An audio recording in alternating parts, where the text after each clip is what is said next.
Bonjour et bienvenue. Aujourd'hui, on va tenter de dessiner une sorte de carte, une boussole en fait, pour s'y retrouver dans l'univers parfois un peu chaotique du trading. On va appeler ça la boussole du trader. Voilà, ça commence fort, n'est-ce pas? Tout ce qu'on t'a appris sur le trading jusqu'aujourd'hui est faux. C'est une affirmation assez radicale, mais elle met le doigt sur un vrai conflit, une sorte de guerre des philosophies dans le monde du trading. Alors allons voir ce qui se cache derrière cette provocation. Et ce conflit, il est parfaitement illustré ici. D'un côté, on a ce que la plupart des débutants connaissent, un dédale de graphiques, de lignes, de figures. Ça peut vite devenir un vrai labyrinthe. Et de l'autre, on a le monde des pros, des institutionnels. Eux, leur univers ressemble plus à ces flux de données complexes. C'est beaucoup moins une affaire de jolis graphiques et beaucoup plus une question de données économiques brutes, en temps réel. C'est vraiment ce décalage qui va nous guider aujourd'hui. Alors, commençons par le début, là où presque tout le monde met le pied à l'étrier.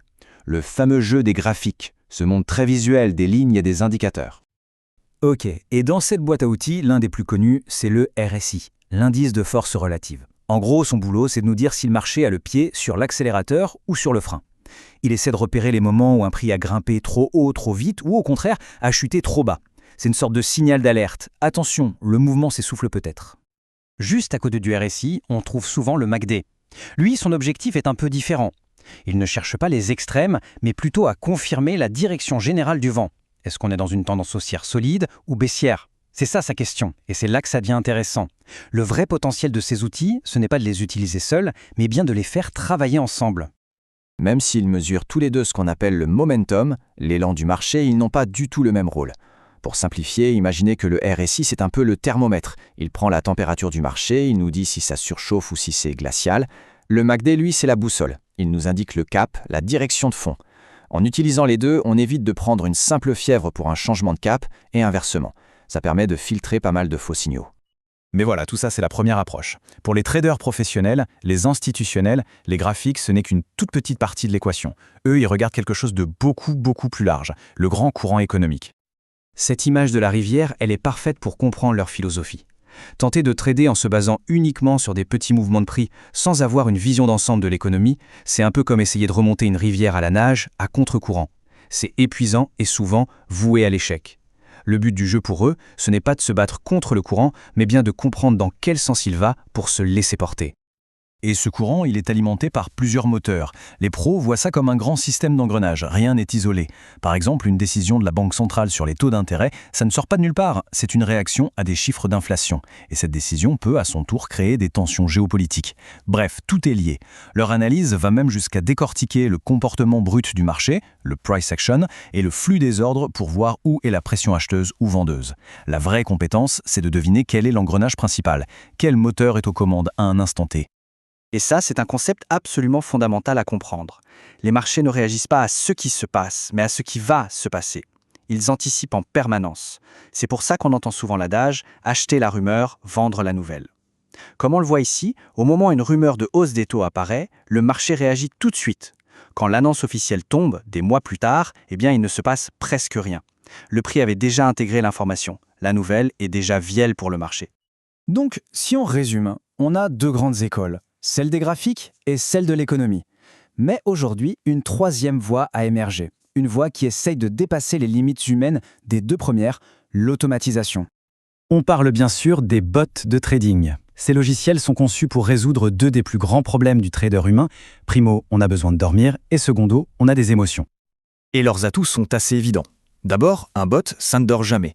Dans un marché comme la crypto qui tourne 24/7, c'est un avantage énorme. Ensuite, un bot n'a pas peur, il n'est pas euphorique, il suit son code, un point c'est tout. Adieu les décisions prises sur un coup de tête. Ajoutez à ça une vitesse d'exécution qu'aucun humain ne pourra jamais égaler et la capacité à jongler avec des stratégies hyper complexes. En fait, les bots ne font pas que jouer le jeu différemment, ils changent carrément les règles du jeu. Bon, qu'on soit plutôt branché graphique, macroéconomie ou algorithme, à la fin tout ça doit se traduire en stratégie concrète.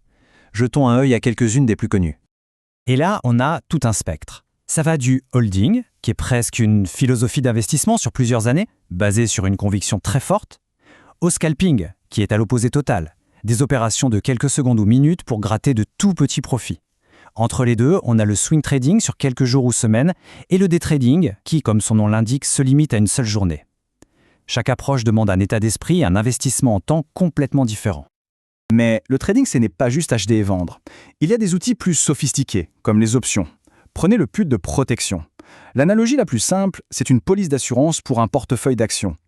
On paie une petite somme, la prime, pour se garantir un prix de vente minimum. Si le marché s'effondre, les pertes sont limitées. C'est un outil de gestion du risque vraiment essentiel. Et à l'opposé, on a le call couvert. Ça, c'est une stratégie pour générer un revenu supplémentaire avec des actions qu'on possède déjà. L'image qui marche bien, c'est un peu comme si on louait son appartement. En vendant un call, on accepte de vendre ses actions si elles atteignent un certain prix. En échange de cette promesse, on touche immédiatement de l'argent, la prime, on sacrifie un potentiel de gain énorme en échange d'un revenu certain, tout de suite. Mais quelle que soit la stratégie choisie, il y a des réalités auxquelles personne n'échappe. Le risque, bien sûr, les règles et les impôts. Pour gérer le risque, les pros ne naviguent pas à vue. Ils utilisent des outils pour le mesurer, le quantifier. L'un des plus connus, c'est la Value at Risk, ou VAR.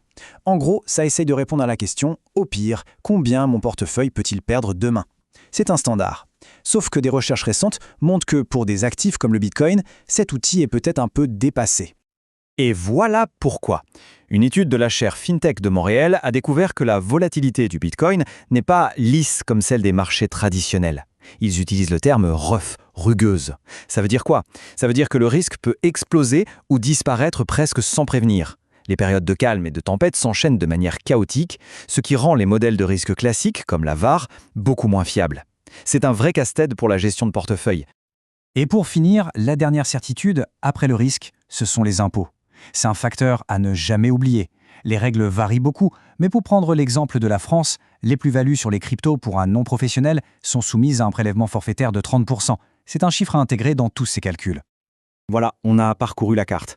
On a vu l'approche des graphiques, celle des grands courants économiques et celle des algorithmes. Au final, on se rend compte qu'il n'y a sans doute pas une seule bonne réponse. Le vrai défi, c'est peut-être de se construire sa propre boussole en piochant dans ces différentes philosophies pour naviguer au mieux dans ce monde complexe. La question reste donc ouverte.